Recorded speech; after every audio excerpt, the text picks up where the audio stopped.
You would feel it before you understood it. A stillness in the reeds ahead of you, something tall and gray-blue standing motionless at the edge of the water, its eyes pale and fixed and utterly unblinking. Most people who encounter a shoebill for the first time describe the same instinctive reaction. A primal chill, the sense of standing in front of something that does not belong to this era of the world. And in a way, they are right. But the fear misses the far stranger truth underneath it. This is not a monster sizing you up for a meal. This is one of the oldest, most deliberate minds in the animal kingdom, quietly deciding what kind of relationship it is willing to have with you. Before it decides anything, it will announce itself. A rapid machine gun clatter of its enormous bill, sharp and startling the first time you hear it in the quiet of a wetland. It is easy to mistake this for aggression. It isn't. In the language of birds, sound is almost never random, and this particular sound is a contact call, a broadcast of presence into the reeds around it. And while it clatters, its eyes are doing something far more important than simply scanning for movement. Researchers describe this as investigative orientation, a deliberate, ongoing assessment of what you are and whether you matter. The shoebill is not looking at you the way a startled animal looks at an intruder. It is building a working model of your intent, updating it in real time, the same careful process a crow uses when it studies and remembers a human face for years afterward. Then comes the part that unsettles people most, the stillness. A shoebill can stand motionless for hours, a 5-foot silhouette carved out of the swamp, and most visitors assume it is simply waiting for a fish to swim past. It is not that simple. Think of the last time you watched a squirrel freeze halfway up a tree trunk, holding perfectly still while it quietly updated its internal map of where danger might be lurking.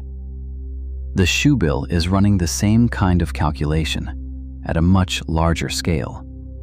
By staying motionless long enough, it effectively disappears into the landscape, becoming part of the swamp's own furniture until the lungfish and tilapia beneath the surface forget it was ever a threat at all. This requires spatial memory and patience on a level most animals never need. An intimate, updated knowledge of exactly when water levels will shift and exactly when prey will move as a result. It is not luck. It is decades, sometimes an entire lifetime, of pattern recognition, compressed into a single motionless bird standing in the reeds. And then, in the rarest and strangest interactions on record, something happens that researchers still find remarkable every time they witness it. It is called the bow. In the presence of a human who has approached calmly and without threat, a shoebill will occasionally lower its head in a slow, deliberate motion, a gesture naturalists interpret as a physical signal of non-aggression. If a person mirrors the gesture and bows back, and the shoebill bows again in return, something has genuinely shifted. The bird has run its calculation and arrived at a conclusion. This creature standing in front of me is not a threat. You have not tamed it, and you have not befriended it in any sentimental sense. You have simply been quietly reclassified, moved out of the category of danger and into the category the shoebill reserves for things it has decided are safe to have nearby. The same careful category a backyard cardinal places you in when it keeps singing at the window instead of fleeing the moment you appear. None of this makes the shoebill gentle in every sense of the word. It is worth being honest about what actually happens inside a shoebill nest, because the truth is far from the version of nature most of us grew up imagining. A mother typically lays 2 eggs, but in the vast majority of cases, only one chick survives to adulthood. The older, stronger sibling will often attack the younger one directly, and the parents, rather than intervening to stop it, tend to let the outcome play out. This is not cruelty in any sense a shoebill would recognize. It is an energy calculation, the same brutal arithmetic that forces a small bird to consume more than a third of its body weight just to survive a single cold night. Raising 2 chicks to adulthood in a resource-scarce wetland is often simply not possible. Raising 1 strong chick reliably is. To understand the shoebill honestly is to accept it exactly as it is, an ancient survivor that has never once apologized for the terms on which it survives. That survival matters for reasons that extend far beyond any single bird. The shoebill sits at the very top of its ecosystem, hunting large fish and even small crocodiles that would otherwise overrun the shallow waters it patrols, keeping the entire wetland in a kind of balance that ripples outward to every smaller species living beneath the surface.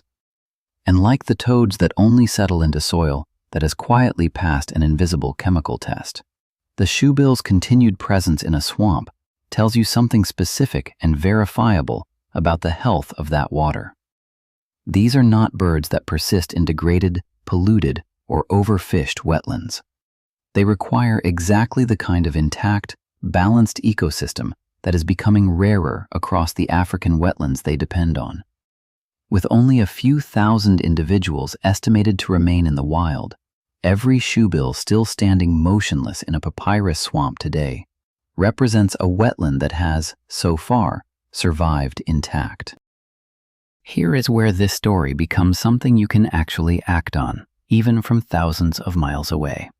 The shoebill's decline is driven overwhelmingly by wetland habitat loss, disturbance from unregulated tourism and fishing activity near nesting sites, and, in some regions, capture for the illegal wildlife trade. Which means the most effective thing an ordinary person can do is remarkably specific.